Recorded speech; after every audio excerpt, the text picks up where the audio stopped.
This is a presentation of RVT Entertainment.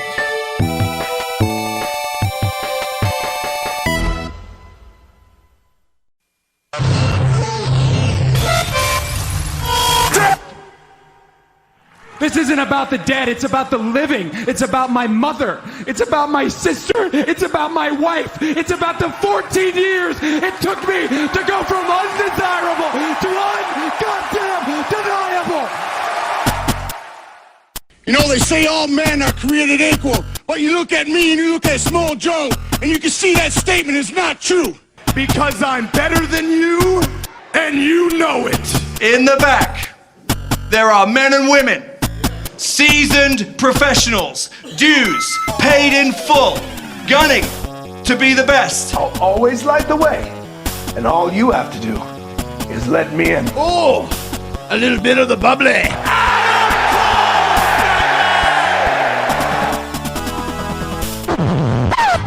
The cream of the crop. Nobody does it better. Hey, hi, hello, ladies and gentlemen, and welcome to the Wrestle-Cast, presented by RVT Entertainment on Podomac.com, Spotify, YouTube, and where else we find this fine audio recording live on RVT's official TV channel, if I can speak, and apparently I cannot. We talk about professional wrestling, both for the mainstream and the independent scene. My name is Matty J. That is TWK. Yes, I am TWK, and it's Friday night. Do do do do do do do do do do do. Well, and you know what? Twitch.tv. Shut up, hairball. It's me, for God's sakes. I mumble, I stumble. It's me. And there's a part of me that kind of wishes Thunder Rosa could take over right now. She doesn't beat me up. I was like, okay, fair enough. I'll just handle the production. You speak. But unfortunately, she's in the States, and I'm in Canada, and I am nowhere near as popular as Busted Open Radio. Can't stop dancing on and long, jumping up, shake it up, move your body. Don't stop the music all night. And joining us in the third chair, ladies and gentlemen, Shintigercurl.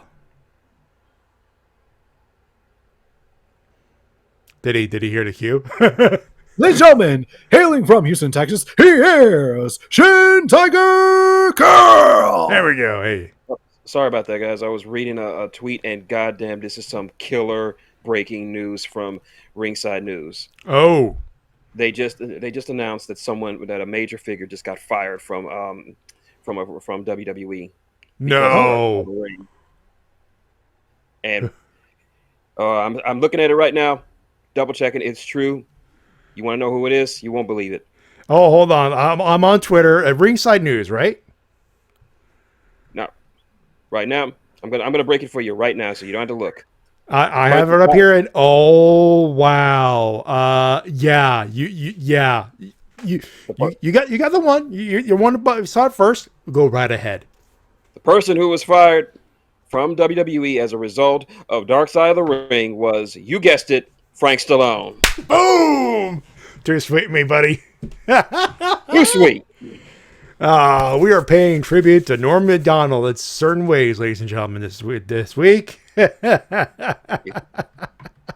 If he didn't, he would haunt my room, which is not that bad, really. And Guts wants to know, is it dim sum time? It's always dim sum time. Of course it's dim sum time. Of course. How can it not be dim sum time? How can it not? Anyway, we got a show, ladies and gentlemen. We got some stuff to talk about. Of course, we talked about we brought up Dark Side of the Ring and repercussions. Holy shit, the repercussions. Oh, we will discuss that, of course. AEW might break the internet again next week. We'll discuss about that, all that stuff. And ladies and gentlemen, the reason I could not, I'm kind of glad I didn't ask Shades to join us next week. He would have been double booked, and he would have been double booked this week. He handles the Crystal Company's randomizer streams, so he would have been double booked. He was busy. He was already scheduled for other business. So, but he did have us a little segment to talk about All Out, so we will play that as well for you folks. Fine folks at home. Spoiler alert. He's a happy shades. He's a happy shades. Speaking of happy, ladies and gentlemen, it is not often these days where WWE brings us some happiness. And they wanted, the intention was to bring us some happiness on Tuesday. And there was some success there. Some. But, no. Folks, this week, wrestling was generally good. And it started, carbonation. And it started, of all places, where it should have, on Monday night. Ladies and gentlemen, you know what happened. In this crazy week of wrestling, it started when one of the good guys, one of the big one, take a listen to that. Take a listen to what I'm allowed to let you hear of the pop. Just the pop. Look at Lashley muscling up his challenger. Big E showed off his muscle. Are we going to see it? Could it be over the leg up? Will we have a new champion? We do! Oh my gosh! Here is your winner and the new WWE Champion, Big E! Can you believe it?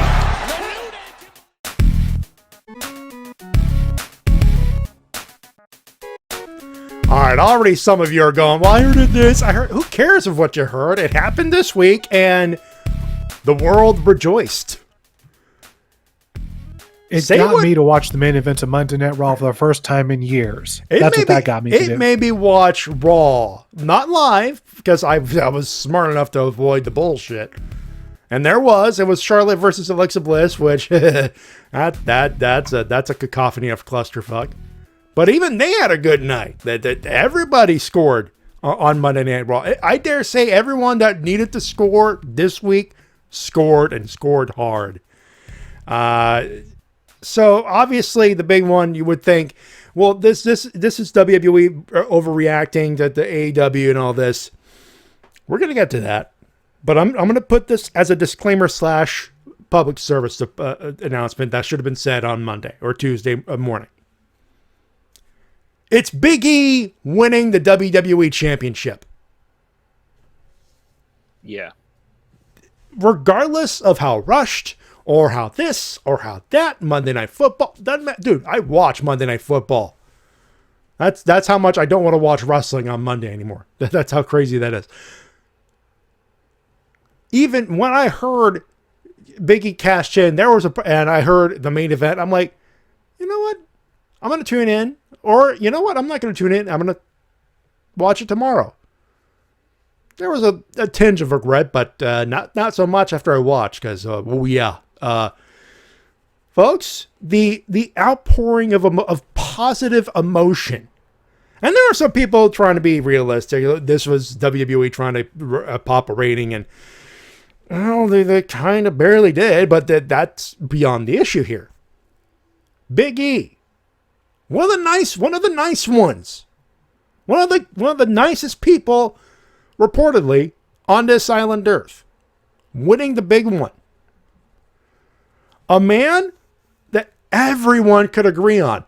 He's a big sweaty man. Or as he would say, a big beefy man, big meaty man slapping meat. Vince likes him. He's a funny son of a bitch, so we like him. And he is universally beloved behind the scenes. So even the boys and girls in the back love him. Big E winning the WWE Championship is a fucking win. Let's enjoy it for a week or so. And people goes, oh, it's going to last 3 weeks. It's going to be this. It's going to be... Who cares? Big E won the big one. He's on the record books. And he earned it. Okay. Oh, hell yeah. That he did. And he did so without having to change his character into a super serious version where he needed to just be all stern and no jokes whatsoever. Hey, he's had moments where he could turn it on without changing the character fundamentally. That's a win. You were going to say something, Shin. I didn't mean to cut you off there. I've already mentioned that.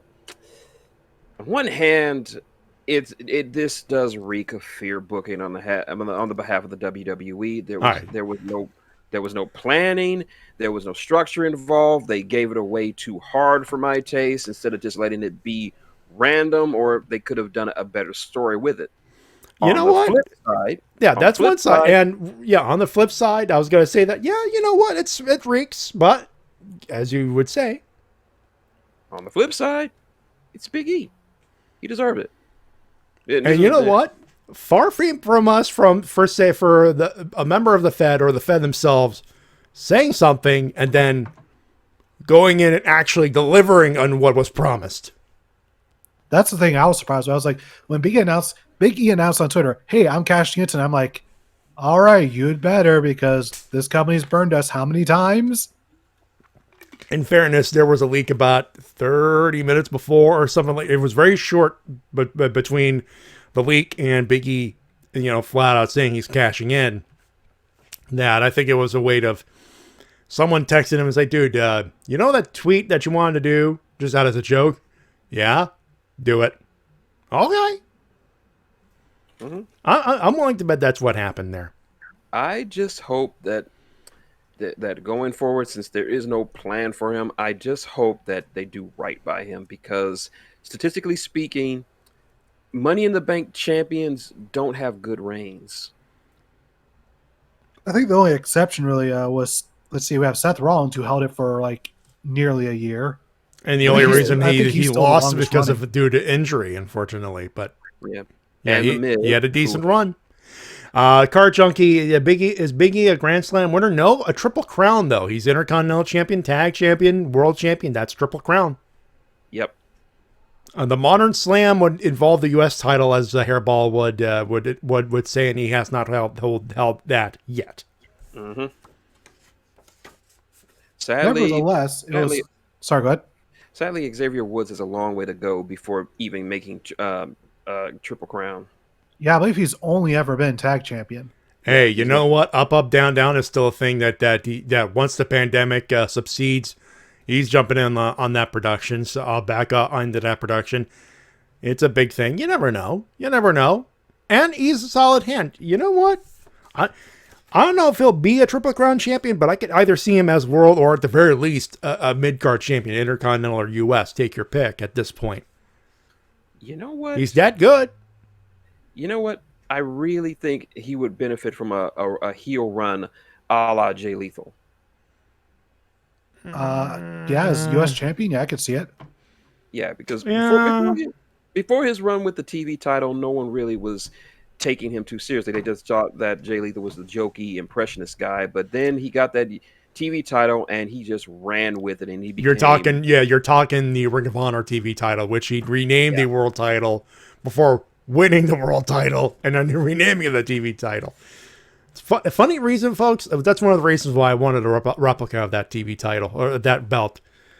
And I went for the Ring of Honor world title. There's no regret there, but if for nothing else, I just still want that TV title. I believe you have the Steen belt. I have the Steen belt that was worn by Steen, Cody, Adam Cole, bye-bye. Bye-bye. So there's no regret. It's just one of those, don't make me choose. Do not make me choose. But it is what it is. I'm not complaining. So for my overall feelings about Big E winning the belt, I'm just going to parrot the words of Just Alex and just say, okay. If this is what, this is going to lead to when it comes to WWE reacting to AEW, them actually giving people what they want, I say bring it on. Keep giving people what they want. Why not? And yet Eva Marie is still on the roster. It's funny. It's funny. I wasn't going to go that way. Give the people what they want, and yet they changed NXT. Yeah. Here's what I like about NXT. I like the sort of circular Coliseum structure of the new NXT. Yeah. I like the stage, but the lighting is a bit too bright for me. Yeah, I'll say this. I love the design of the redesign of what used to be called the Capitol Wrestling Center. Obviously, they changed that because it's wrestling. Fuck you, Vinny. I love that you see the crowd. That's something you don't see in the old Capitol Wrestling Center, so that's fair play. Love the giant LED stage. That makes it look like it's a WWE production. And the original idea of NXT was to give, or at least Triple H's vision, was to give the developmental talent a small piece of the big time so that on a physical level, they get an idea of, okay, it's going to feel like this. So people saying, it's this and that. You know what? Fundamentally, that's what it is. It's developmental. They're rebuilding and going back to square one. Now, they didn't need to. This is obviously a Vince McMahon employee. We've said this before and again and again and again and again and again. This is Vince fucking over NXT because NXT didn't beat AEW like Vince ordered them to. And while Vince wasn't there, he did oversee the script. And it was clear that Kevin Dunn was directing because, oh my God, so many bad directions. Oh, the cuts were there, folks. The jump cuts were fucking there. Oh, and it's not just Kevin Dunn. Well, Braun Breaker. You couldn't even stick with Steiner. Was Scott Steiner that much of a shithead back behind the scenes? No, he's the son of Rick Steiner. Does it matter to you? Does it matter to you? Because it probably doesn't matter to Vince. It does matter to me, because if he was the son of Scott Steiner, he'd be twice as loud. Okay, true. Very true. But Steiner. Was Steiner that bad to Vince that it left that much of an impression 20 years ago? Was it that fucking bad? Is that what it is? It seems that way, because they freaking banned Steiner. You can't even call him Steiner. You can't even bring up his family. He's got a lineage.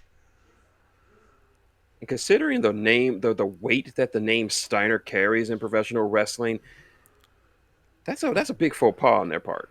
That's a big. You would think, oh, let's bring it up, but all they were allowed to was dog-faced gremlin, and that was a tongue-in-cheek thing. That barely went through the cracks, apparently, from what I've read.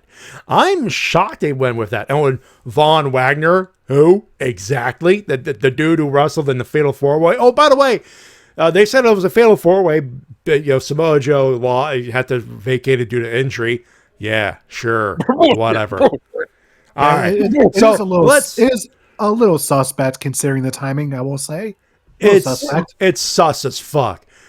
Let's put it this way. Yeah, and I'm with Shin. Look, injury or not, no. Like, this is probably like a minor thing where he had a limp, and he's like, you know what, I'll give me a promo, I'll be fine by next week. And they said, well, rebrand, take the belt off him. And Samoa Joe was being a company guy at that point. That's as much as I will be apologetic to NXT because, I'm sorry, NXT 2.0. We hear you, Vince. We fucking hear you. You think the old NXT sucks. By the way, I'm with Tempest on this one.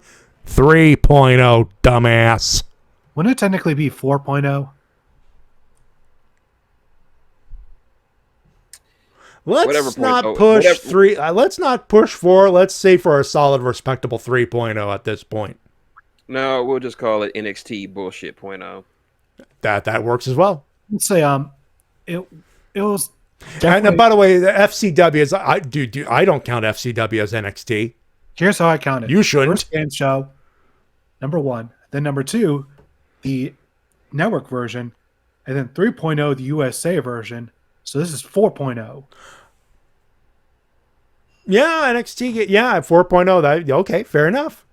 4.0, the clown vomit version. Yeah, it is just way too bright. Too many camera cuts. Too bright. Talent? Why'd you have to change the ring mat? That's all. Keep the ring mat black. Yeah, that definitely gave it a unique feeling. And they also got rid of the yellow ropes. And we already talked about the logo, and So it'll take a while for that logo to grow on me, I'll tell you that much. Oh my god, it's probably not going to grow on me. The show itself was fine, with the match of the night obviously being the Fatal 4-Way match. Yeah.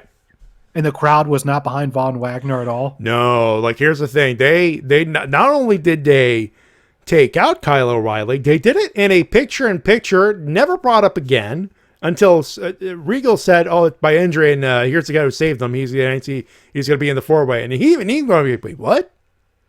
Okay. So if the Coffee Boy saved Kyle O'Reilly, we would have had a Coffee Boy in the main event. Fuck, if I saved Kyle O'Reilly, I would have been the main event. I knew I should have flown to Orlando that day.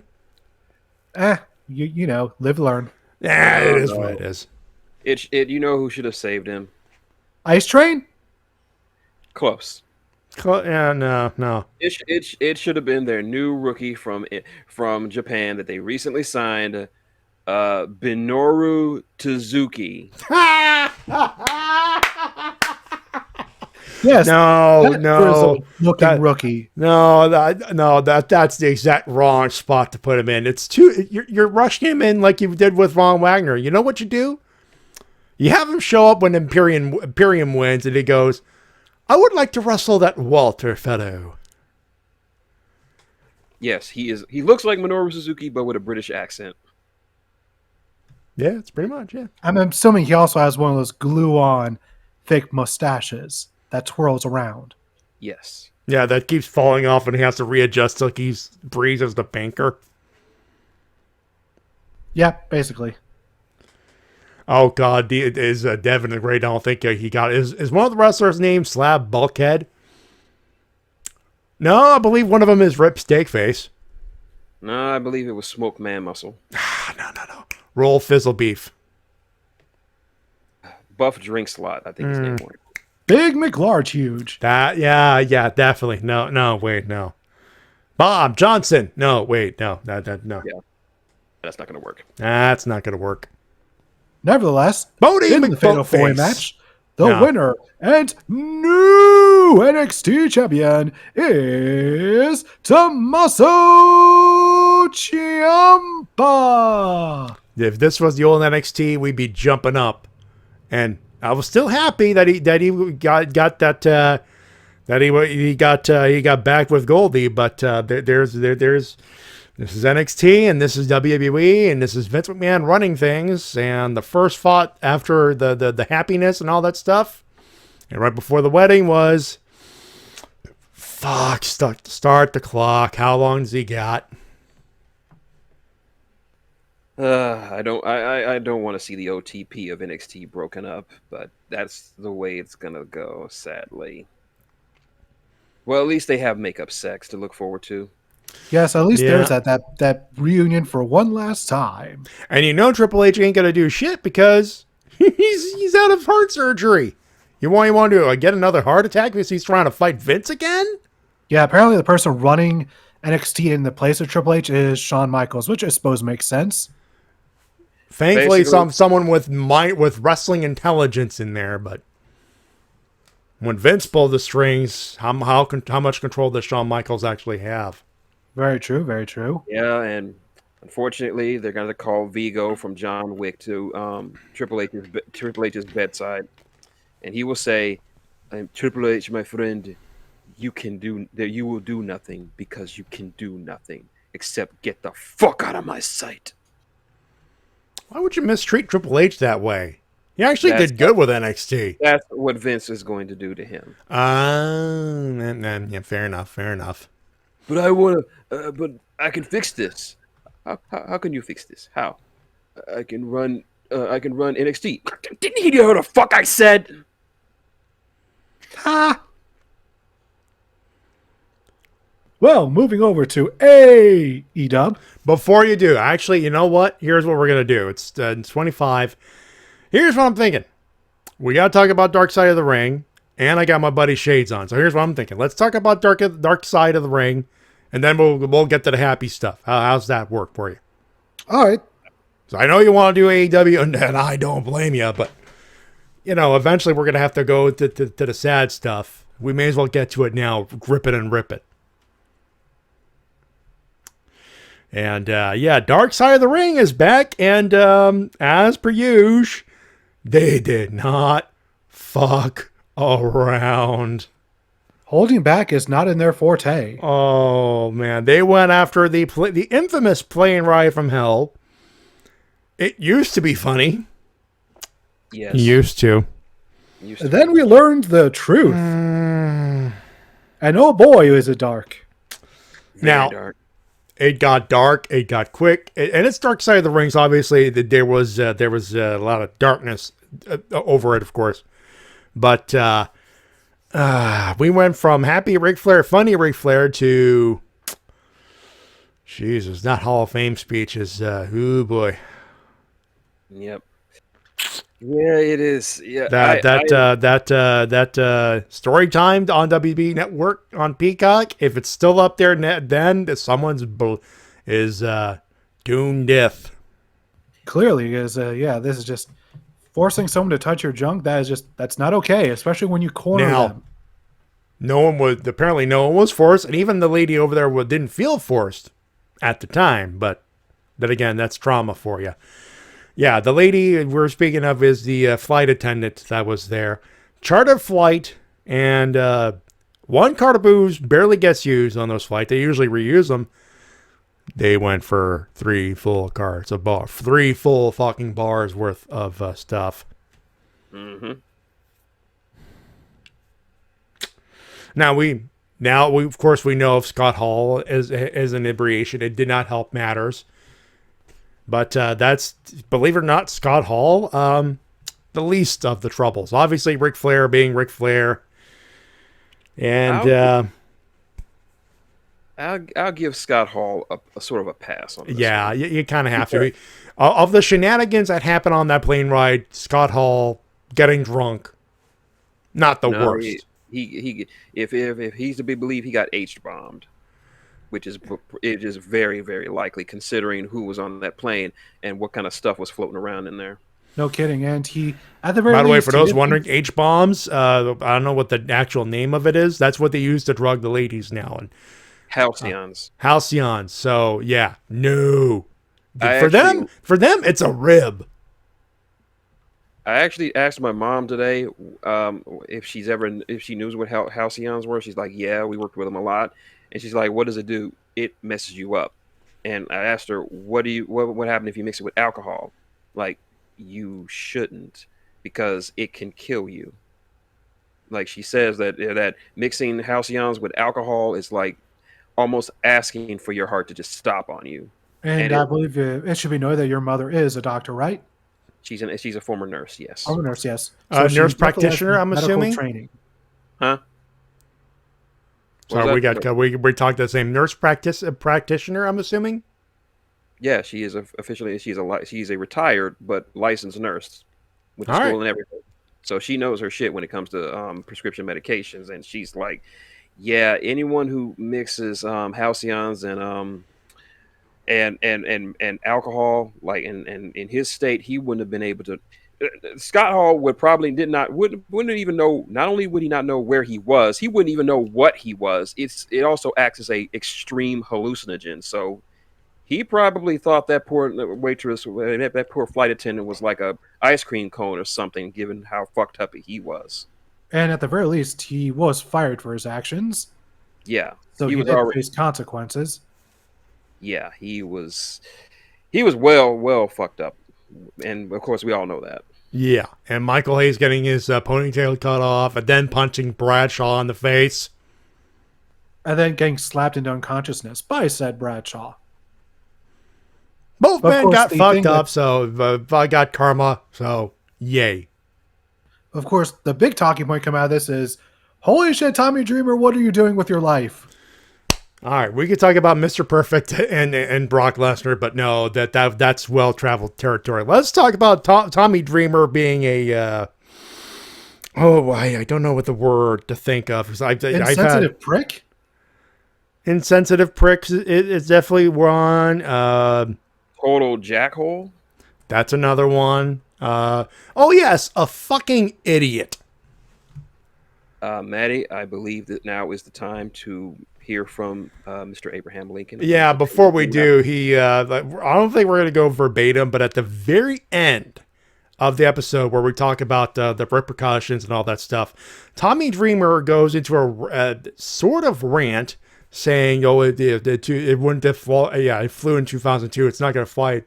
You know, all the you people and all that stuff." Oh, now you fucked up. Now you fucked up. Now you fucked up. You have fucked up now. Now you fucked up. Now you fucked up. Now you fucked up. Now you fucked up.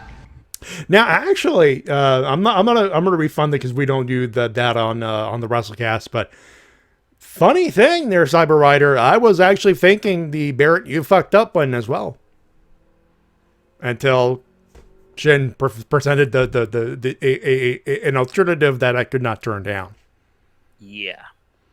And one of the things that Tommy Dreamer for some reason wonders, oh, if this is so bad, why did you take this settlement? And when you listen to her in the interview, she says, oh, it's because her bosses pressured her, WWE pressured her, and her husband pressured her to take the settlement. So she had pressure coming in from literally every direction to take the settlement. So what do you think, Tommy? Let's talk about my hair. And it's the wording of it. Oh, he talks about my hair is literally offending someone. Oh, yada, it's like, yeah. If you just said, look, this was the culture at the time. We're not proud of it now, and we're not supposed to be proud of it now, but it happened. He probably would not be suspended indefinitely. He'd probably be wrestling in Skyway Studios right now. Instead, he's going to be at home for a few months. Why? Because the shitstorm he stirred up over being, well, an insensitive prick is one, but a gentleman of a culture whose time is obviously past. Also, you're a fucking idiot. Okay. You have clearly missed a golden opportunity to shut the fuck up. Recount your details. If they ask you for opinion, just say, hey, this was the culture at the time, and you move on. And no, we're not hitting the numpty or to put your motherfucking head back down, because there's enough. The now you fucked up button is the only comedy we're putting into that shit. Now, I hear a lot of people saying the Dark Side of the Ring was basically a hit piece against him or something like that. And I'm like, look, this wasn't some deleted scene that got leaked on the internet. This wasn't some extra footage. This is literally a thing that happened under WWE watch while Vince McMahon was on the actual motherfucking plane after a successful tour of Europe.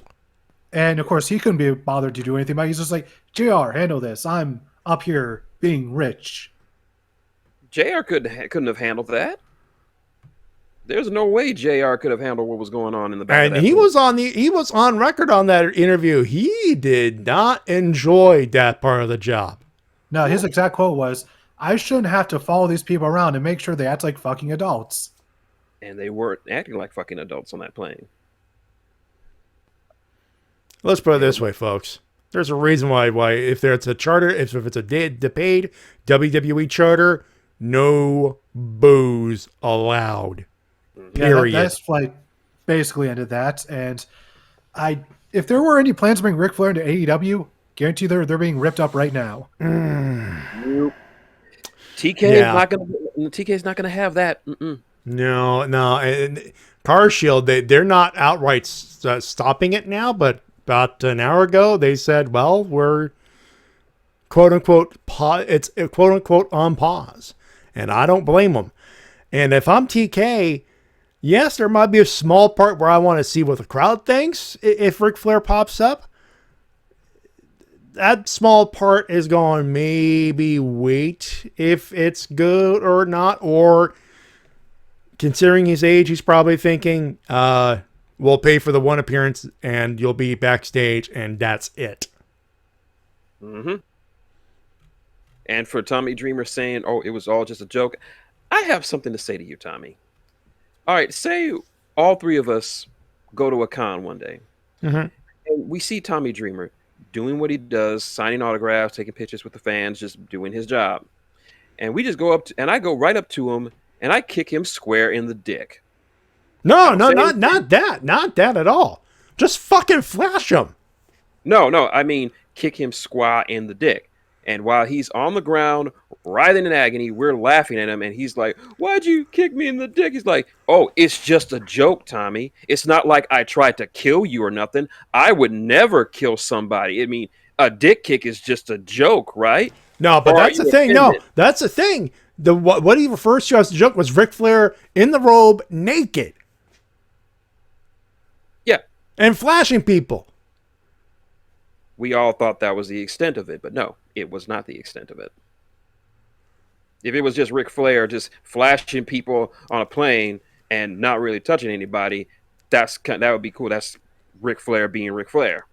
But for pushing himself on a woman who was just doing her job, who didn't want it, I can kind of understand why Tommy said what he said. He was trying to defend somebody he had a friendship with and all that. I can understand that. Unfortunately, Tommy went about it in the most asinine way possible. And there's no way to defend a sexual offense. And I tweeted earlier, the fact that Ric Flair got away with not even a shred of punishment is an absurd fucking miracle. An absurd miracle are the right words. Everyone everyone else that was a culprit got either severely punished or fired. Yeah. What else do we need to say here?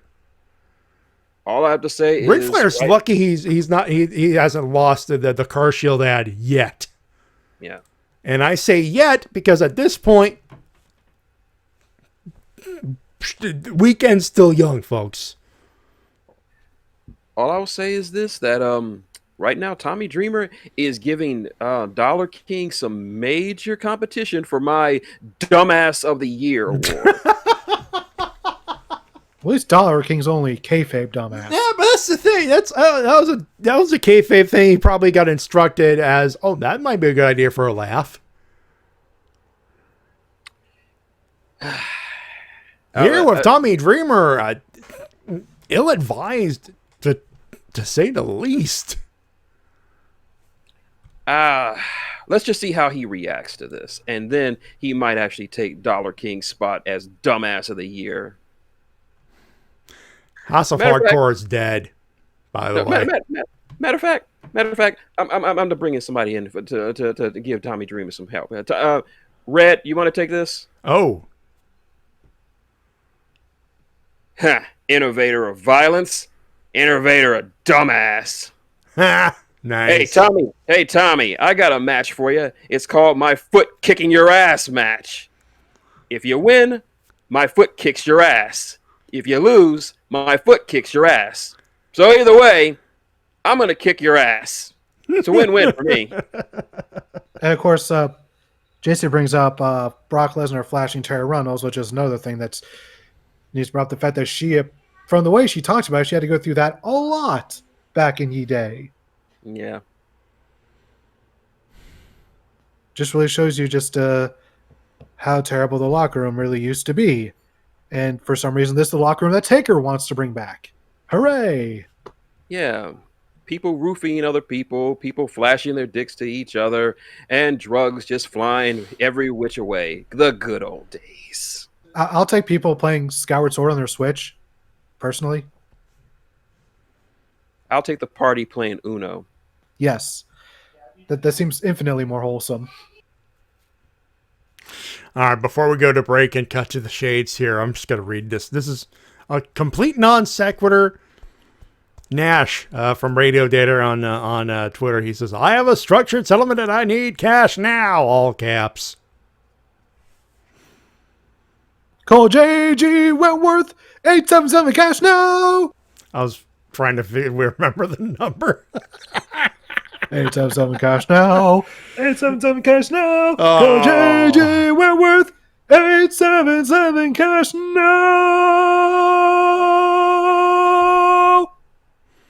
Jeez. And that's the singing the falsetto parts.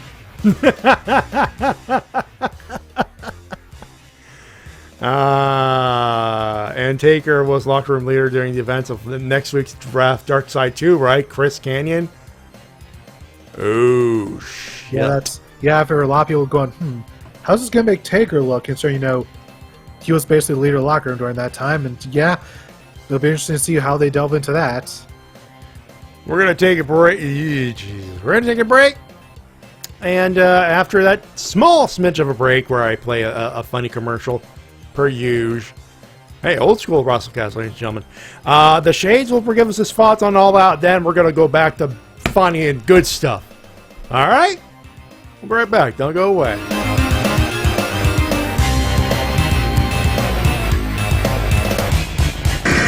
And now a word from our sponsors. Whew, that was a tough match. I need some of this. Yeah, doctor says we're pretty low on the rainbow right now, but that's pretty common this time of year. Oh, yeah. Hey, Woods, can your boy get an assist? I just want to make sure I'm 100%. No problem.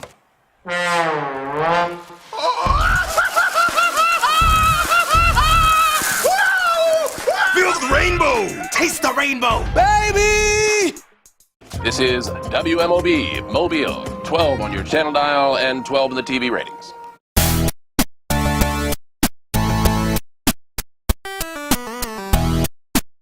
Hey guys, Shades here. Wanted to talk real quick about what happened with AEW All Out, because as you guys know, I've been out of wrestling for a long time, about 5 years now, but after seeing the hype for All Out and seeing the return of one of my personal favorite wrestlers, CM Punk, I was like, okay, I gotta check this shit out. Needless to say, AEW All Out made me a wrestling fan again. After 5 years of just being burned out from WWE and their bullshit, AEW reminded me why I love wrestling so much. That is what I really needed right now. Brief rundown of the events. The pre-show, of course, the Best Friends, Orange Cassidy, Chuck Taylor, and Wheeler Yuta, and the Jurassic Express, Jungle Boy and Luchasaurus, with Marco Stunt, taking on the Hardy Family Office, Matt Hardy, and Private Party, Isaiah Cassidy and Mark Queen, and Hybrid 2, Angelico and Jack Evans with the Blade. That was a really good start. I think that was a really good way to start the pre-show, to kind of give people a taste of what to expect. Of course, Orange Cassidy, very much an awesome wrestler, and I know Matt Hardy, but everybody else, Jurassic Express, definitely an awesome tag team, and a lot of the other guys involved look like they're a lot of entertainment out of these guys, so definitely an awesome 10-man tag. Official opening match, Miro, aka the former Rusev, versus Eddie Kingston. A lot of story behind this match, a lot of storytelling in this match between Eddie and Miro. You know, the whole meme that went around with that one and everything like that, but Miro showing that he's still an unstoppable force. In fact, he is more unstoppable here than he ever was as Rusev, and I love it. I love the way Miro's handling it. You can definitely tell he's enjoying his new role. And Eddie Kingston, definitely a top star from what I've seen of him. Definitely an awesome match. Jon Moxley versus Satoshi Kojima. Nice to see some Japan love here. And yeah, Jon Moxley finally getting the chance to be the badass he always deserved to be. I know he's been proving himself a lot in AEW, and I got to finally experience that full force with this one. A lot of brutality in this match, because Jon Moxley, he don't hold back.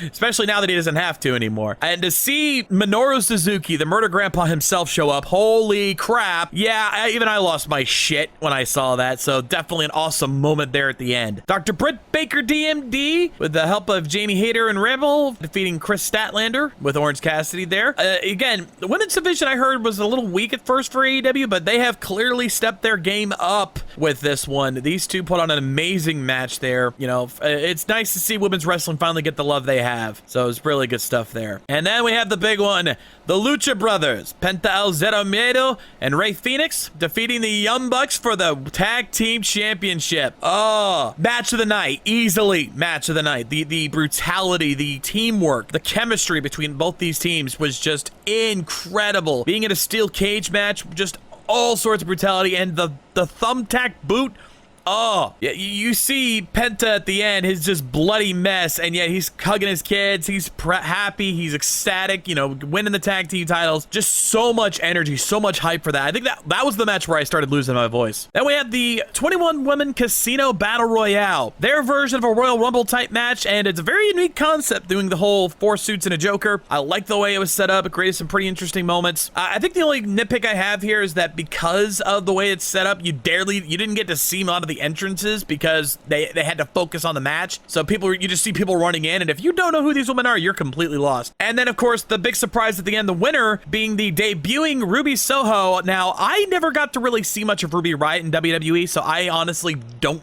know her work there, but her work in AEW, yeah, Ruby Soho, definitely loving it. She is kicking some serious ass. So very much, and a lot of great female wrestlers in that match. I'll have to definitely keep an eye on that for later. Chris Jericho defeating Maxwell Jacob Freeman, MJF, in a match that if Jericho had lost, he would have retired from wrestling. Again, another big storytelling match. MJF doing everything he can to put Chris Jericho down. I love just everything about it. Jericho coming out to his guitars from Vazzy, playing Judas with the crowd, not even having any lyrics, just letting the crowd do what they do best, and then singing him down to the ring. I loved it. And of course, the match itself, just so much desperation on both their parts. Just MJF doing whatever he can, but just could not do it. And then of course the swerve at the end where it looks like MJF was going to get a dirty win and put Jericho out, but the head referee tells the actual in-ring referee, nope. Jericho got his foot on the ropes, you just didn't do it. Restarts the match, Jericho wins. Love that little twist at the end. That was beautiful. And then of course the whole reason I came to watch this pay-per-view, CM Punk versus Darby Allin. I gotta say, it was everything I'd hoped for. Like, it wasn't it wasn't match of the night, but it was definitely top 3 because it was just a pure wrestling match with a lot of intense moments, a lot of high-flying moments. Darby Allin, I will straight up say it, and I'm sure many of you guys would agree with me, Darby Allin is a future top star in AEW.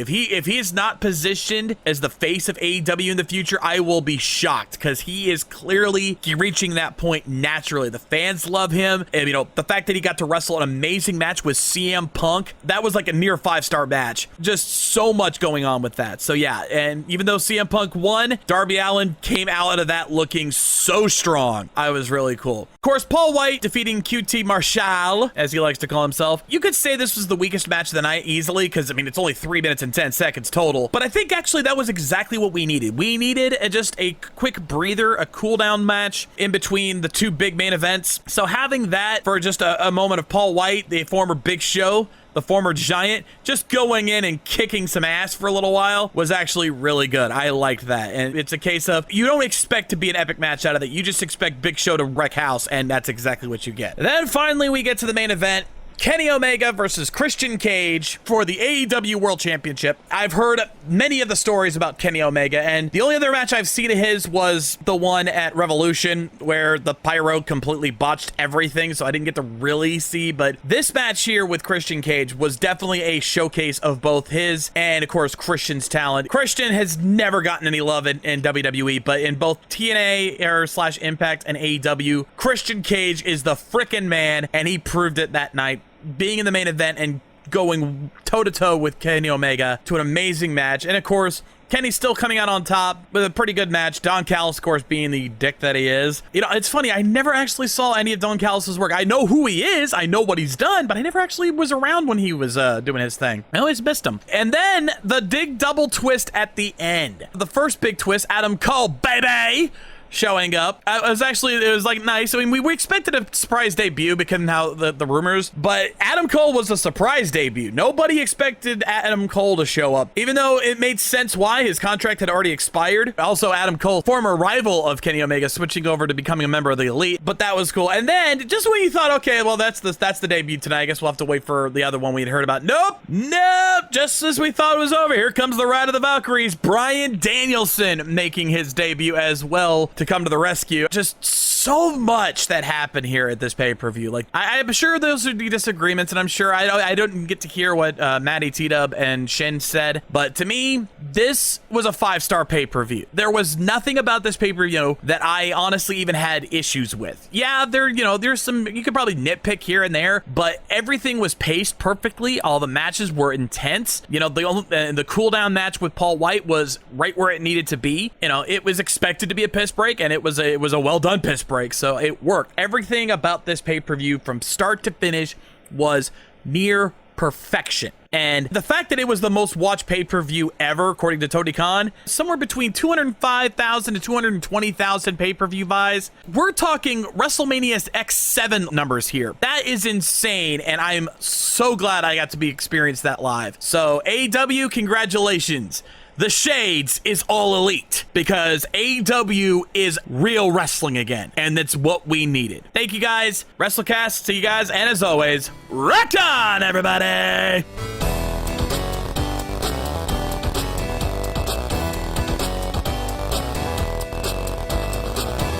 And we're back. Wrestle-Cast RVT Entertainment Production. That was the Shades talking about All Out from a couple of weeks ago.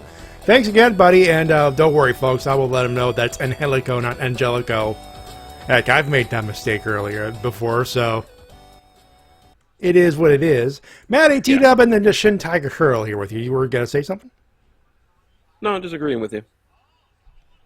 What do you mean disagreeing with me? Agreeing with you about Angelico. Oh, yeah. Yeah, everyone just pronounces it phonetically when they know they have to. They don't know they have to pronounce it like Spanish style. Yeah. And Guts, what? I don't give a shit about Rampage. We're doing a short show next week. Stop saying 10 minutes of Rampage. You gotta go off the air. It's my show. We're going 90. Anyway. Yeah, am I the one who pronounced Angelico correct the first time? You were probably one of the few, actually. Yeah. I wouldn't be surprised. I just saw the name. I was like, oh, Spanish name, Angelico. Okay, then. There you go.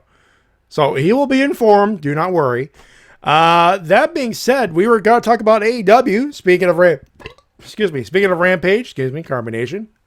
Let's talk AEW. So, on Dynamite this week, at CM Punk on commentary for most of the show. Most of it. We start off with Taz had to do a Team Taz had to do a Team Taz, of course. Indeed, but first, we start off with a nice, amazing opening match. Adam Cole, Bebe versus Kaz. Frankie Kazarian, and that was a beautiful match. I feel a lot of people sleep on Frankie Kazarian, but they shouldn't, because Frankie Kazarian is amazeballs at his job. He is a vet. Like, he knows how to make the best out of everyone he works in the ring with. He's a vet in the same way as Daniels, but he can still go. I mean, Daniels could still technically go as well. I think Daniels just chose to bow out, so to speak. To a degree. Like, you could easily tell that if you've been a fan of Christopher Daniels, you can tell that he is slowed down dramatically, but that's okay, age and all. But with Cass, it doesn't look like he's lost a step. And with Adam Cole, who's piss and vinegar, and he said he's not even entering his prime yet. I mean, it's only half truth. He is about to enter his fucking prime, but let's put it this way: the things he has learned as NXT have come bearing fruit in this match. Guts, I don't really think they've been treating Frankie Kazarian like a joke. I think there's just it's a case of a lot of it could be due to booking and the way he's booked. You can make the assumption that he's a jobber, but he's not. He's hunting the elite. Yeah, I see him more like a measuring stick for the newer talent. Yeah, the current one doesn't make him look specifically good, but at the same time, it is what it is. You saw why he is still employed in that match against Adam Cole, but yeah, you want to debut, you want to really showcase what your new signees can do. Put him in the ring with Frankie Kazarian. And on top of that, Cole was massively over with this match. It didn't matter if he was heel; he was very welcomed. And it's one of those things, like I tweeted about it on Twitter, it's like on Wednesday when I said, Adam Cole, just on that reaction alone, you could tell that Adam Cole has made a correct decision in his life. Also, can we talk about that fucking jacket? Ladies and gentlemen, Seth Rollins is jealous of that drip. That jacket is clean. Tis a beautiful piece. Indeed it is. What's up with AEW and all these goddamn nice jackets? I feel like Marv from Sin City. Yeah, I could see that. Walking around backstage, I see Adam Cole, I'm like, that's a damn fine coat you're wearing.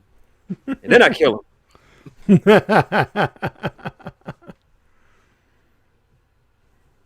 And to Guts in the chat, somebody has to be the fall guy for each team. On Team Babyface, that's Kaz. On Team Heel, that's Brandon Cutler. Brian Alvarez has said it best when it comes to Brandon Cutler. He is a Hall of Fame geek. If there's anyone who's embraced his role as the comedy jobber, it is Brandon Cutler. Yeah, just the way last week where he just got surrounded and just started cowering. And spraying them with cold it's not to say he's a bad professional. He's a great pro wrestler. Why do you think he's hung around with the Bucks all these years?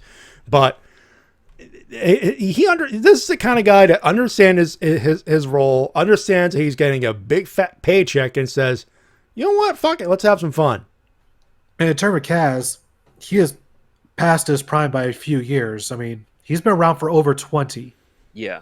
But the fact that he's wrestled as if he would be in his prime is just showing how much longevity he's had. I put him in the same category as Dustin Runnels. Like he just doesn't seem to age. He just keeps getting better. He gets it. Yeah. And there are very few people who are in tune with their body to understand.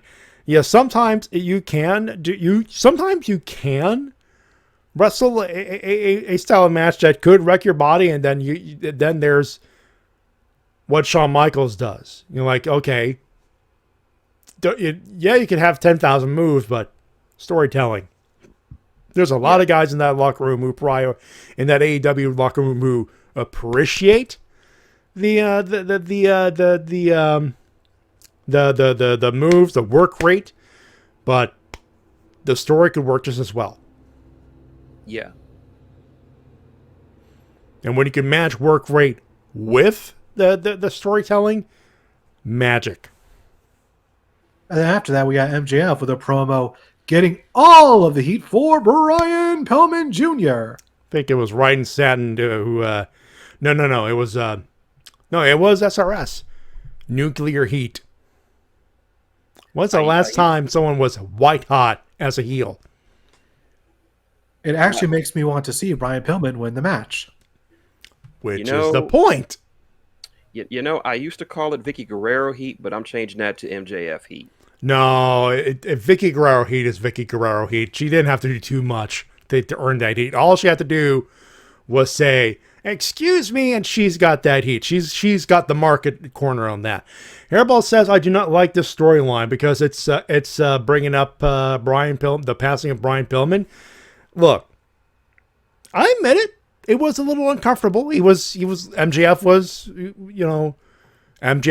being MJF, and unfortunately, being that heel, you have to go with that emotional string to the point where you will boo him. You will hate him. Folks, if you hate it, shoot or not, don't matter. It's effective. It's working. Now, hey, don't get me wrong. It is cringy. But guess what? That's what the heel is supposed to be. You're supposed to cringe. You're supposed to hate it. And I think enough time has passed that they can do this without it seeming tasteless, Yeah, this isn't like Eddie Guerrero. It was just like a few months later. Yeah. Yeah, and Hairball turned it off. Fresh. Turned it off. Hey, don't get me wrong. You're not wrong, but MJF wants you mad. That's the thing. And I was like, oh, shit. He's going, oh. Yeah, it's nuclear, but here's the thing. He just lost to Chris Jericho, and he has got to get his heat back. And sometimes low blows got to work. And you know what? That's what makes him heel of the year, folks. You know what? Hairball says, I don't give a fuck. Great. MJF doesn't either. Yeah. They told him to shut the fuck up. He's like, no. Yeah, I just love that reaction. Like, they tell him, shut the fuck up. That's what he wants. As a heel, you want to be booed. You want to be booed. And you know what? No. But here's the thing. I think that this locker room is so respectful that he probably went to the family and said, listen, I'm going to say some things that are unsavory. Are you okay with this? He probably got it clear before he... Look, we could go back to the Platinum Max a few weeks ago. And he had a everything has to be cleared by Tony Khan at the moment. MJF said, look, I'm going to go with this. Are you okay with this? And he probably went to the family and said, listen, act as offended as you want. This is what's going to happen. Are you okay with this? Or someone went to them to make sure that it was cool. Also, I'd like to make a prediction. Consent is the word I'm looking for. It was consensual in that sense. I'd like to make a prediction. I think that MJF might actually lose to Pillman, and it'll be because of Wardlow messing up with the interference. Yep, that could be the way to build toward. Yeah, and you get the cathartic win for a cathartic and huge win for Brian Pillman Jr., which, if MJF has done his job right, and he has, by the way, huge pop at Arthur Ashe Stadium. Yep, Job done. BJ is getting over massively just being in the same room as MJF. Brian Pillman Jr. Let's not disrespect it too much. Like we took about 15 minutes talking about Dark Side of the Ring. Let's not. I'm not trying to disrespect him. I just call him that for short. I'm not saying he's a blowjob or anything. I just call him BJ. I've always called him BJ. Fair enough. Also, I'd like to make Hairball will not. But you know what? MJF wants that reaction. He wants that turn the TV off, or he wants the mute button, not the change to channel button. The idea of a heel is you're supposed to hate him so goddamn much you will pay money to see him get his ass kicked. That's the point of the heel. I'd like to make one quick note. They put the graphics back on the ring mats for Rampage. Oh, they did. I'm looking at that right now. It looks good. I'm glad they brought back the designs for the ring mats. I missed those. Yeah, any other storyline? Look, any other storyline, you're fine, but you're gonna say you're gonna say, oh, it's bad when a gentleman literally died in '97. You can say, oh, Dark Side of the Ring all you want, but the mourning's been done. Literally, Brian Pillman Jr. All he's Junior's doing is trying to pay tribute to his dad. MJF sees that, says, okay, I could use that for heel heat. That's all it is. And what better way to defend your dad's honor than fighting the guy who besmirched your dad's honor? I'm going to repeat this, Hairball. Loose cannon. Oh, yeah. Brian Pillman would buy MJF all of the beer for what he's doing. That's true. He would. I also like to note that when MJF got in the ring, he did Brian Pillman's pose with the microphone. All that heat. All of the heat. Look, you could dislike this all you want, but that's the fucking point.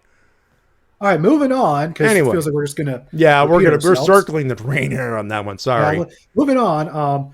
FTR defeated Matt Sydal and Dante Martin in a good match where we saw the good technical guys and the good flippy guys. Contrast, and it's a good win. It's a good get back win for FTR. They needed a win after they lost to Proud and Powerful. Yeah, and it's also another showcase match for DMAR. Oh yeah, like that. He may not be winning a lot on Dynamite, but he's getting over just based on his. He is showing up and showing out. It's only a matter of time where he starts racking up some wins. I think he'll start winning once his brother comes back. Yeah. So we also had Cody Rhodes and Malachi Black fighting in the crowd. That was a fun time. Yeah, and the segment itself was awesome. It was Malachi Black showing up, and he's actually getting a surprisingly decent pop for a heel. He picks up the mic, and one of the cool moments of the show, and there were plenty, of course. But he picks up the mic and says, "House of Black, please rise." And the crowd rises. Folks, that's how you know Malachi Black is over. When the crowd hangs by your word. And when he says, "We have an enemy in our midst," and the camera points to Rosario Dawson, of all people. And she's wearing Nightmare Family merch just to help you out a little bit. But, yeah. Black and Cody is going to be a boss match next week. Yep. Just a boss match. Indeed. Still hoping that Malachi Black wins the rematch. It only makes sense, yeah. Yeah, he needs to win. Also, we finally found out who's feuding with Men of the Year. It's going to be Jericho and Hager. Not the first thought, but hey, you know what? It's pretty good. And Dan Lambert on the microphone is money. God. I missed Dan Lambert on the mic.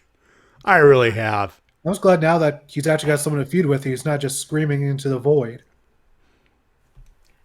Hell, and he's the best person to feud with, Jericho. It's literally dueling philosophies from old dudes who have been around. Both are informed, both are technically correct, but one is is contrarian to what AEW is, and one is literally the reason why we have AEW, or one of the big reasons anyway. One of the major reasons AEW is as successful. Indeed, the promos write themselves, folks. We also saw Jade Cargill defeat Layla Hirsch in a pretty good match, and while Layla didn't win in her home state, they both had a banger of a match. Yeah, she may not win, but she still looks pretty good, I gotta say. This was by far Jade's best match. Absolutely. She needed this kind of match too. Squash matches can only get you so far. You mentioned it on Twitter. This was to shake up the monotony of the squash matches, and that was the perfect opponent too. Yeah, and she really needed She really needed to be in the ring with like someone like Layla Hirsch, because she is a machine. You just had to. And you could see that that Jade was getting frustrated because her usual power offense wasn't working. Layla was just shrugging it off like, "Is that all you got?" And she really had to try against this little woman, and still green as hell. But I predict, I've said this on Twitter, and I'll say it again here. I predict that probably within the next year, at the least 2 years at the most, Jade is going to be at like Britt Baker levels of over as a champion. She's going to be helping run that division, and definitely among that for sure. She is, yeah. She's going to be she's not going to be. It's not just for her work in the ring, but just the presence, the domineering presence that she offers is going to bring that up a lot. Yeah. But like I said, she still needs like Red Velvet. She needs a lot of seasoning, but once she's seasoned to perfection, you're gonna have some greatness in that division. A little bit of seasoning, a little bit of time. That's all it is. The heat's on. Yeah. Reminds me of a very, very young Cody Rhodes from like over 15 years ago when I first saw him at the Hall of Fame induction ceremony. I'm like, this kid's gonna go places. I get the same feeling from Jade Cargill. She's gonna be great one day. Someone who's not feeling great at the moment is probably CM Punk, as Pops slammed right through the table at the orders of the announce table, that's a bump that is rare in AEW.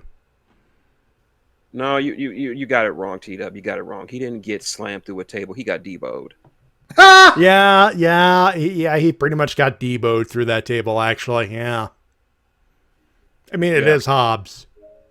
He is the Debo of AEW. Solid comparison right there. Like Excalibur's going on commentary with everyone. Tony, hide your ring. What? Here comes Hobbs. Who? Hobbs. Hobbs rides in on a motorcycle, on a bike, and he's like, "Hey, Tony, what you got?" "Nothing, Hobbs. High roller like you." And he just starts robbing the announce table.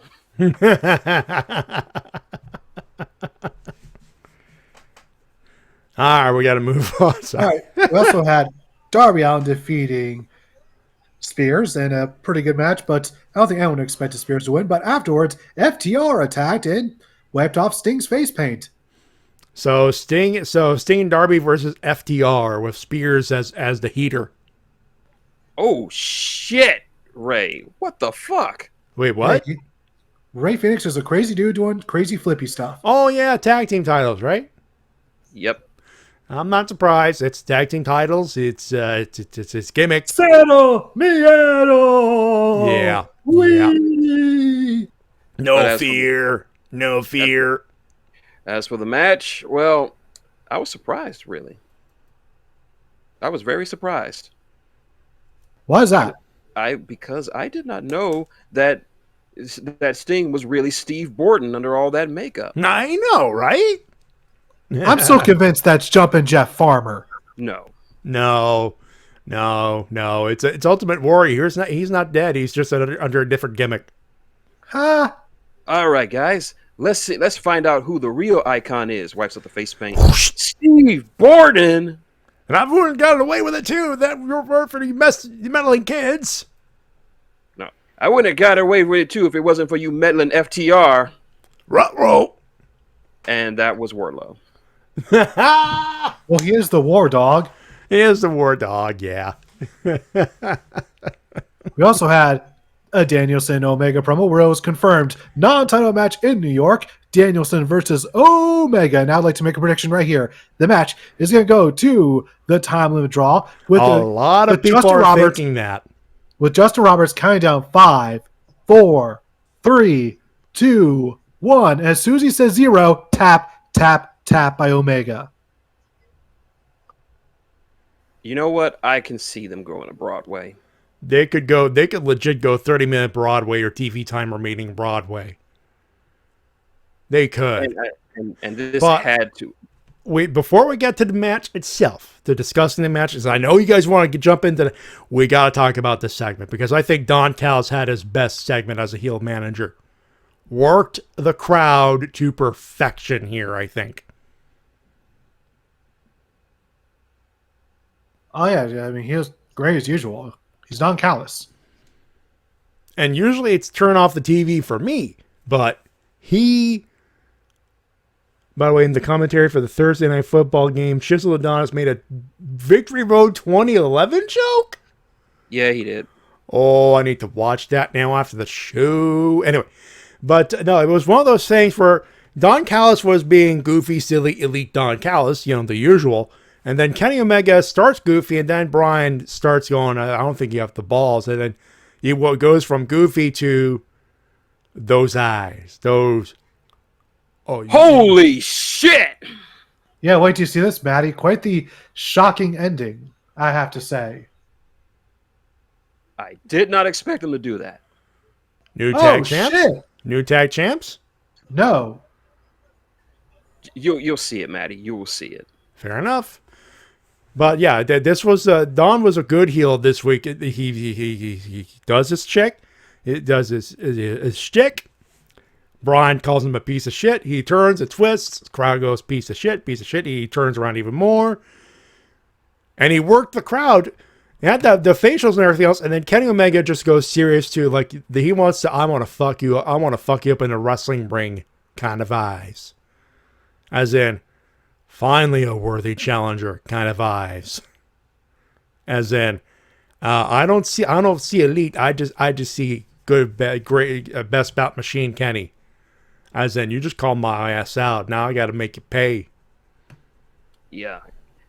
For me, this was the perfect way to have this match. I really wanted it to be like just a straight up wrestling match. No title on the line, nothing. Just, I don't care about the belt right now. I just want to see which of us is better. And by the way, I know you guys don't want to spoil it for me. I don't care. We're live anyway. You may as well spoil it. Well, something I meant to say a couple weeks ago when this started happening, but I'm like, at this point, just say it. We're live. This shit's going to air after anyways. All right, so Penta's mask was tied up in the ropes. And oh, no. and he decided, you know what? I need to help my brother out. So he pulls the mask off, covers his face with his hands, and super kicks the fuck out of his opponents so Phoenix can hit a Hurricane Rana for the win. Nice. That's a spoil. And then MD chat's going to spoil it anyway. Y'all are watching it, and this is going after the show. So, and I'm watching it later. I don't care. I'm going to watch it anyway. All right. I'll ask for what Phoenix did. All I'll say is this: Brett's rope springboard chaos theory. Damn. Oh, wow. Okay. I need to see that now. See? I want to see that even more. I'm not like Tina where I need a spoiler counteracts it. Dude, watching not live wrestling usually is like a notes and downs. I'm like, I don't care. I'm doing this show because it's like my 90 minutes. I get to shoot the shit about wrestling, for God's sakes. And I ain't changing times or nothing. One thing that I'm sure we all enjoyed was the admittedly short but enjoyable main event of Mox and Kingston defeating 2.0. Fun times, and 2.0 got their shit in. So they're giving 2.0 some good spots, actually. I think who would have thunk 2 years ago? 2.0 barely sniffing the curtain on 205 Live. Mox is this is 2020.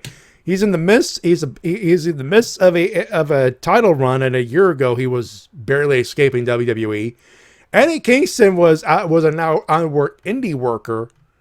Here they are in the main event of the hottest wrestling show on TV in a long time. All four of them just having fun beating the crap out of each other. Yeah. I personally think that Mox and Eddie are asking for this feud with 2.0.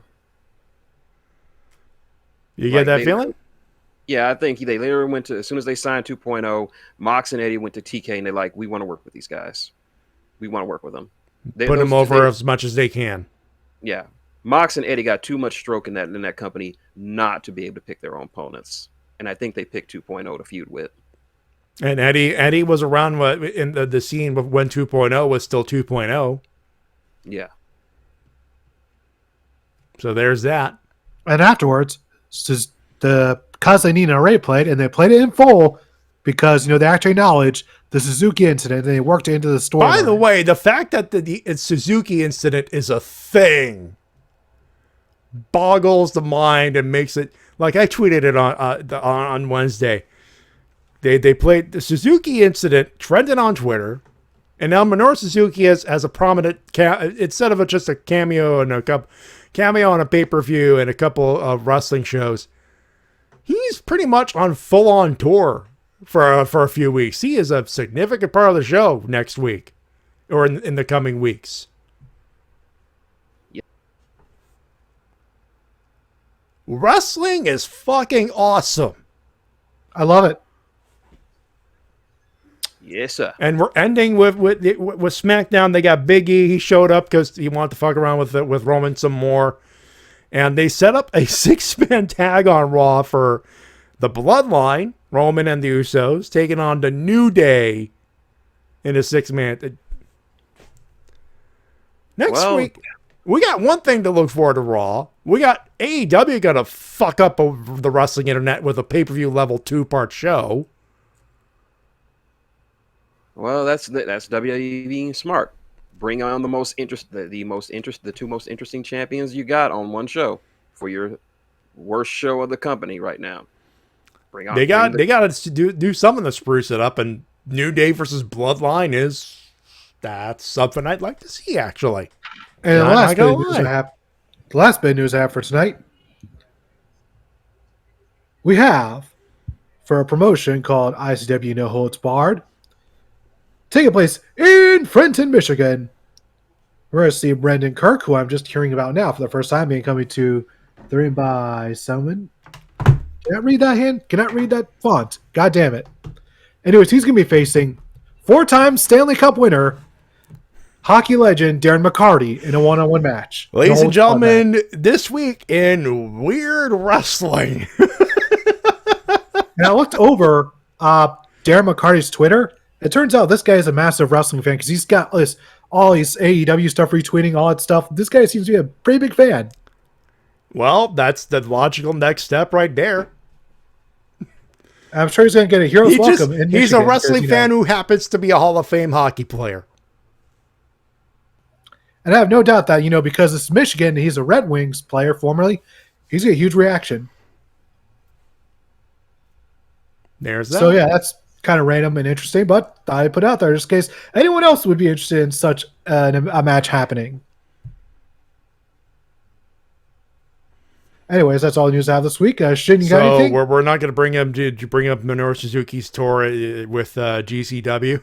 I was letting Shin bring that up. Aha. Well. He knows, folks. He knows. Try to sound not so giddy about this. Oh God, here we go. What? For most of us, what was brought up before the show was a dream match. For him, it's spank material from the sounds of it.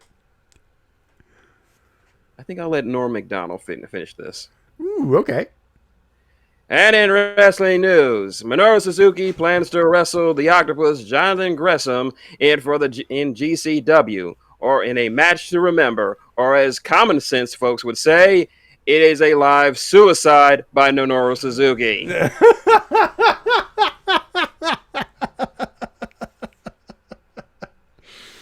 See, I would have gone, it's official. Murder is allowed at GCW. Murder's always been allowed at GCW. Oh, God. Hey. Note to self. Take out life insurance policy on Jonathan Gresham for $1 million. Use $1 million to wine and dine and eventually marry his widow, Jordan Grace. Oh, God. Oh, the rift zone gag comes again. Gut says, I thought Minoru would be cooking takoyaki.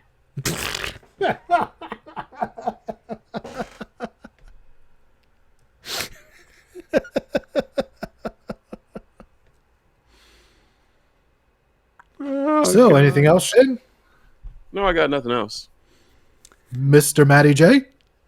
You want to do winners and losers? The piece of news is related to the winners, but New Legacy Inc. is live right now. And I will tell you the current total. I will tell you right now. The original goal was about, I believe, $10,000. They reached it within the hour. When they first started at noon. So I'll tell you where they're at now. I'll tell you where we're at when we get to the winners portion of the winners and losers. Gods, you spoiled it. Actually, I have the total on screen right now. I got the phone on the stream right now. Guts, this is my show. Don't spoil the chat. Anyway, let's do winners and losers. Don't worry about it. Let's do winners and losers. Okay, D-Cell Battery. I think this should come as no surprise. Tommy effing Dreamer. Like, I understand what you were trying to do. You were just trying to defend your friend, but you came off like an insensitive prick. I know you probably don't care that the internet is basically shitting on you and you've probably foobarred your career, but yeah, you really shouldn't. You should have worded it right. And a lot of people are saying Dark Side of the Ring snuck up on him. Like, this has been recorded for months. This was not something they snuck up on him. No, he consented to the words being put on tape, and he probably did not care. These were the takes he went. This was the words he said, and he knew what the kind of reaction he was going to get. So in the words of Jacob P. Galvatron from My Way Entertainment Presents Transformers, Tommy Dreamer put a quarter up your ass because you played yourself. Now, as for my loser, I'm going to give it up to Big E's title win because of it just too panicky, too fear booky for my taste. It could have been done way, way better, and Big E deserved way, way better than what he got. I'm not going to lie. I'm kind of surprised you're putting Big E on the losers list. No, I'm not putting Big E on the losers list. Oh, the win itself. The title change. No, that's fair. That's fair. And the new NXT 2.0, aka Clown Vomit number 300 and 506. Armbar. Yes, armbar. And that's all. Teed up. I'll just give my loser list to most of Raw because still not really worth watching. But, could have been worse, I suppose. And of course, to Kevin Dunn for all the constant camera cuts during NXT. Stop it. All right, for my losers, well, WWE.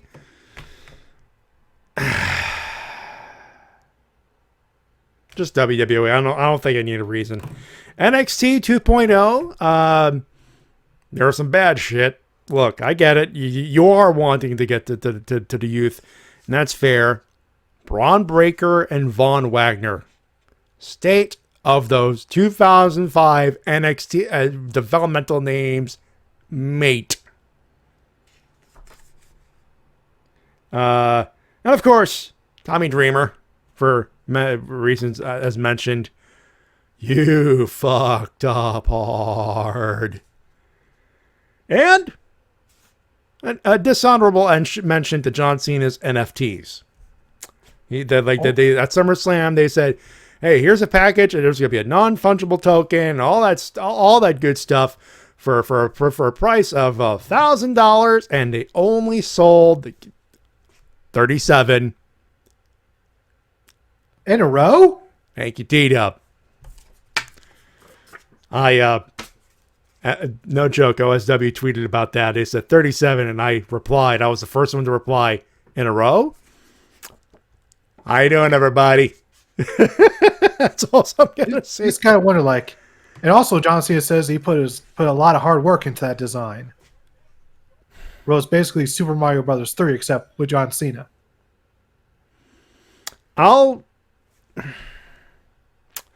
There's a part of me that wanted to say I'll take the words at face value, but considering the plagiarism, the damn near plagiarism. Also, the Young Bucks did it first. Yeah. Do you want me to do the thing again since you did the thing?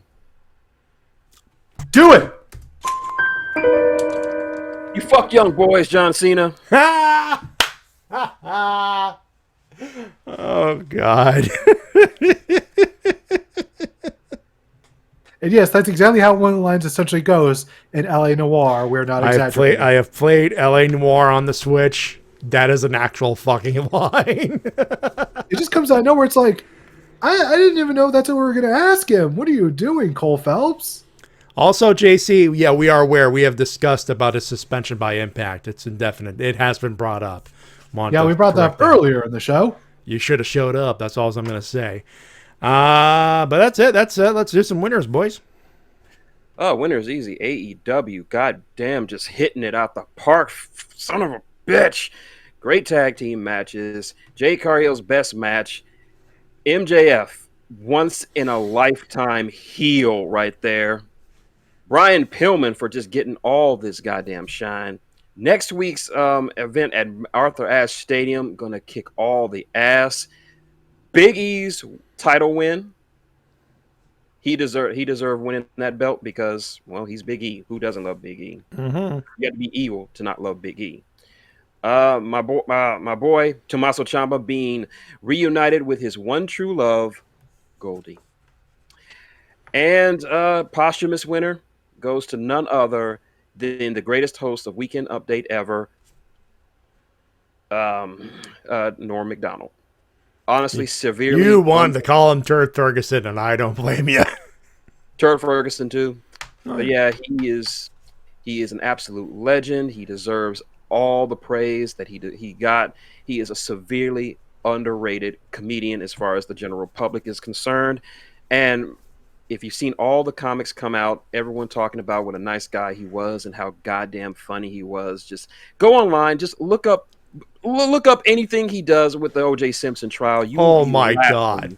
Which, by the way, that got him fired from SNL, but it's hilarious as hell with today's modern context. It's even funnier. Yeah, it is.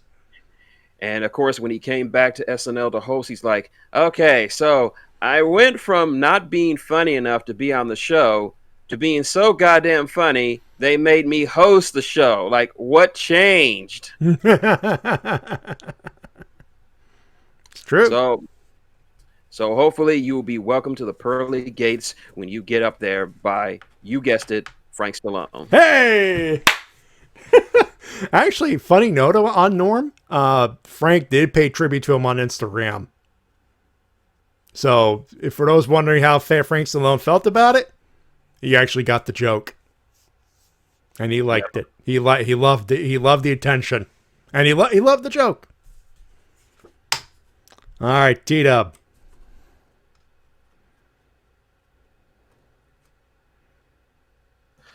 Of course, I got to give a winner to AEW as well. They did some really, really good stuff this week. Although, the one thing they needed to do was have one promo on the show promoting the women's title match, which is taking place this Wednesday.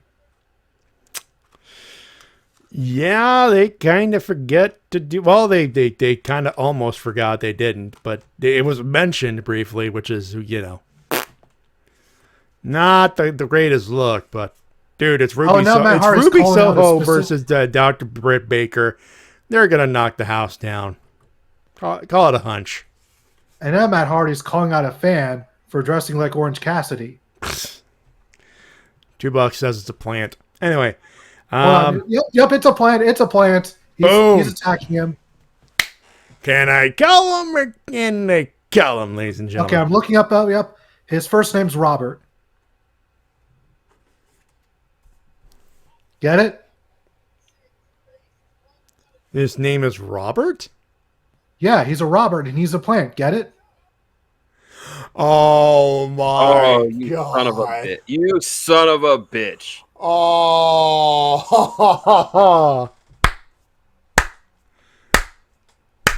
Golf clap, ladies and gentlemen. Golf clap. And now he's losing his hair. Your winners, T-Dub. Back of course, on rails. For all the good stuff they did. Yeah. Let's see. Also, Darren McCarty for making his wrestling debut in a few weeks. Best of luck. Absolutely. All right. For me, Roxy, who is the new Ring of Honor Women's Champ. They had Death Before Dishonor. New Pure Champion as well. And Josh the Goods Woods, although he's going under a different name. Those pure title matches are bomb. They're awesome. There was one Jack Holocaust. When are you guys gonna fight? It's wrestling, dumbass. They are fighting. It's a different type of fighting. Yeah, it's a very technical style, and I like it. I like the sports-like presentation. They're bringing it to it as well. 2.0 for obvious reasons that we mentioned earlier. And you know what? I gave a loser to NXT 2.0, but there are some nice things about NXT 2.0 as well. It's too early to properly lambast or praise. This is one of those things that it's going to be one of those things where it's going to be it's going to take a few weeks. As Monk and I, Mildra and I, we were talking about that, and it's going to take a few weeks to actually see, okay, what's the true direction here. There are some red flags, but everything, the set looks good. Logo is shit, and the color is shit. But Ciampa is in there. Imperium's is doing a thing. That's something. That's something. Braun Breaker, it's a Steiner Jr. Fucking call it a Steiner. But big shock win on EC on I called him EC3 on Eli Drake, LA Knight on Tuesday. Hell of a way to kick it off. There's a shitload of red flags, but it wasn't a bad show. And the wedding is wonderful. WWE bollocks at its best, and it is worth watching. For Dexter Gaylord Loomis saying, "I do," with the roof of the PC flying off. He says, "I do," roof flies off. That's a pop. Something to be said about that. AEW, for obvious reasons, it was brought up. It's going to be pay-per-view quality 2 shows. And by the way, we're doing a 1-hour speed round next week. Because at 10 o'clock, we are glued to Rampage for part 2 of the Grand Slam. And Big E, for obvious reasons, congratulations for winning the title. No matter the circumstances, making it to the top of the mountain is not nothing. And that was a wonderful celebration. It was such a nice feeling to see something nice out of WWE, which they rarely do now. So, like I said, rushed, yes, but it was definitely earned. Andrew Yang, because he wants wrestlers to meet with lawyers, and I think at this point he says, okay, bump this, we're fucking up WWE even more. I have my suspicions, but I would like to see it happen, because if there's anyone who needs a good kick in the pants, it's Vince McMahon. Absolutely. And New Legacy Inc. and Evil Uno. Obviously tomorrow I'll bring the thing up again. This is the last week I can bring it up. Fighting Back 10 at the St. Anthony's banquet hall. Every ticket was sold out. That's why it was not brought up on the audio because, well, you can't physically go. In fact, there was a statement by C4 Wrestling, which is running the event, and they said, don't come to the event. We are following all measures, sanitary measures, and social distancing measures. Do not come to the show. You are not going to be allowed in. They even said if you are a talent that it's not booked or not approved, do not come. You will not be allowed. You will not be allowed in. Same for the fans. And he says, look, as soon as we're allowed, we're gonna have a big fat fucking party. But until then, we are sold out, and any talent that has not been approved will not be allowed in. Anyone, there is not a ticket to be sold. Period. So for those expecting me to show up, I did not get approval. Sorry. Didn't get a ticket, didn't get an invite, which is fine. I'll do my plugging. But back to New Legacy Inc. and Evil Uno. They are currently in the 10th hour of a 12-hour live marathon stream in support of the Canadian Cancer Society in conjunction with Fighting Back. It was alluded to around the $60,000 mark for the amount raised. The actual total as of right now, 10:36 p.m. Eastern Standard Time, $62,886.99. That's as of right now. They only want to raise 10 grand. They usually raise around 10 to 15. They usually would go 10 to 12. But this year, over 62,000 and change. And by the time we're done here, it'll probably be 63,000. So yeah, we will advise you if there is there more than likely will be a digital release or a DVD release that'll be available online. As soon as I see it available, I will direct you to that production, because I believe if like years past, this will support the Canadian Cancer Foundation as well. Plus, Evil Uno is a great gamer.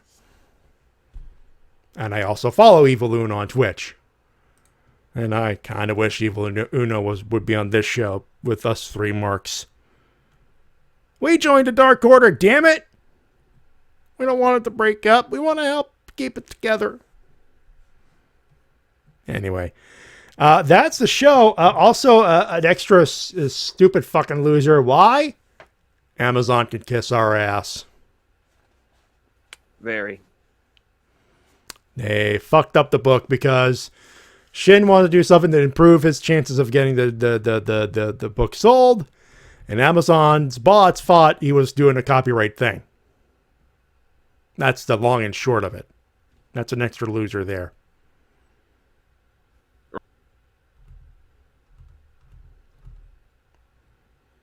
There you go. All right, boys, plug away. You already know, Maxicorn at YouTube. Check me out for all of your War Mahor news and reviews. And for lore videos, I'm just 8 away from 1,200 subs. So get them subs in while you can. And also, sometime soon, I will go to part 2 of my Adventures of Takeo and Far Runner Let's Play for a campaign for Shadows of Brimstone. while you can, unfortunately, because of Amazon, while you can't get the ebook of my book, you can still get a physical copy of the book for $17.99. It is on Amazon. It is there. So if you wanted to cop a physical version of the book, go ahead, because soon I'm not going to be on Amazon anymore until I can find a proper place to just to promote my stuff. I'll just leave the physical book up there. But once I find another place, I'm gone. And I'll give you guys the link when I do find another place. And we will put that on screen and in the description for our YouTube show. T-Dub. Yes, I got a new video out, GTA 3 review. Go check it out on my YouTube channel. Link is down there in the Twitch chat. And of course, if you want to watch the new video a little earlier than usual, you can by supporting TWK's Patreon at patreon.com/TWK Reviews. Of course, I have my tip jar that's my Twitter. My tip jar, paypal.me/MattyJ316. It doesn't sound like I've earned it this week. Trust me, I've watched all the wrestling this week. So the hype is there. Donations are optional, but are always appreciated, especially at this time of year. Follow us on Twitter at MattyJ316, at TWK Official, at Shintigercurl. I am on TikTok at MattyJWC. Emails, questions, we'll read them. I always read them. Probably not in a segment-like situation, but the Wrestle-Cast at gmail.com is the place to go. And that's it, folks. Not doing anything this week. Tokarus is coming up next week, so I will keep you abreast of what we're doing then. I think the next one, I believe, will be Rift Zone. Yeah, right now it's looking like Rift Zone's the next show, but I will keep you abreast of the next show, I believe so. That being said, ladies and gentlemen, we thank you very much for tuning in and saying hi to us once again. On behalf of everybody, including Shintigercurl. Who is Orange Cassidy? Orange Cassidy is not the right answer. No, I'm asking, who is Orange Cassidy? Fine, Turd Ferguson, pick a category. I'll take Superstars for $1 million. Stupid Stars is not a category on the board. Fine, we'll talk anal bum cover, an album cover. Yeah, it's right there. And of course, TWK.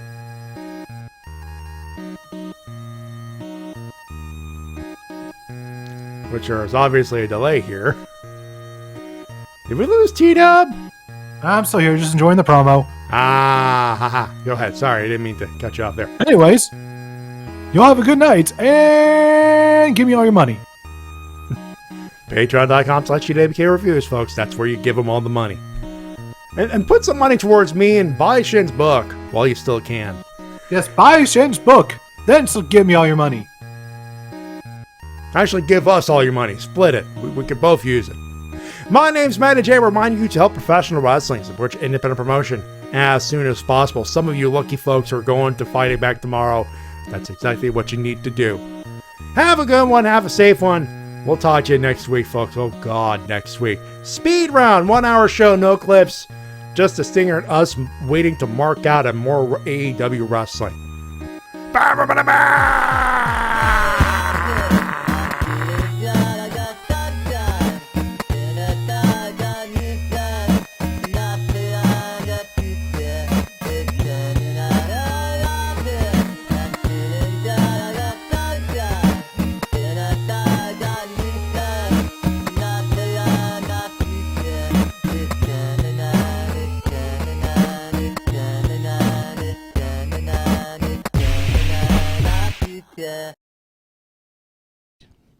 Past, present, or future, who is your dream match as individuals? This is an answer that I've answered many times, but my dream match.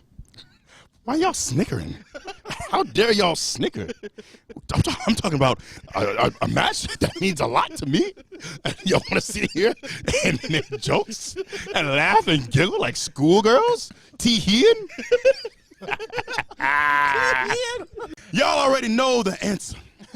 If I were to ever have a dream match, it would be against the one, the only, Goldberg. That's right, Goldberg. I don't want to hear y'all talking about all this work rate and how guys are on the ring and moonsaults. I don't care about any of that.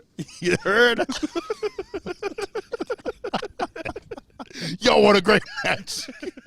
Nah. Bump that.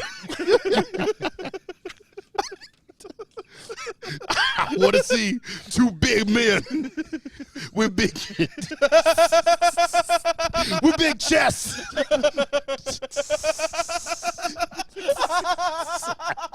and big muscles bumping meat.